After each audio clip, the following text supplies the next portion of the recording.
రాష్ట్రంలో జరుగుతున్న మత రాజకీయాల నుండి కార్మిక వర్గం అప్రమత్తంగా ఉండాలని, దేశంలో రాష్ట్రంలో అధికారంలోకి వచ్చిన ఎన్డీఏ ప్రభుత్వం మతోన్మాద రాజకీయాలను ప్రోత్సహిస్తుందని కార్మిక వర్గం చైతన్యవంతంగా దానిని తిప్పికొట్టాలని ఉభయ గోదావరి జిల్లాల గ్రాడ్యుయేట్ ఎమ్మెల్సీ ఇళ్ల వెంకటేశ్వరరావు పిలుపునిచ్చారు. ఈ సందర్భంగా స్థానిక జంగారెడ్డిగూడెం మానవతా కళ్యాణ మండపంలో జరిగిన సిఐటియు జిల్లా సదస్సును ప్రారంభించి ఆయన మాట్లాడారు. సీతారాం ఏచూరి తన జీవితాన్ని సమస్త శ్రామిక వర్గానికి సమాన అవకాశాలు పొందడం కోసం పోరాడారని, వారి ఆశయాలను కొనసాగించాలని విజ్ఞప్తి చేశారు.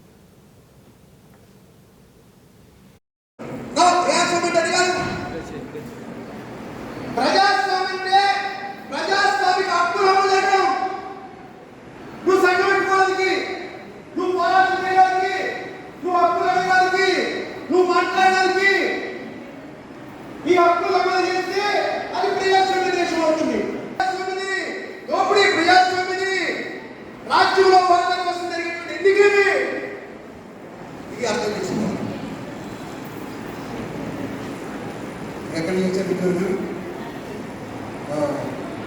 సమానత్వం కాన్సెప్ట్ వచ్చారు. ఈ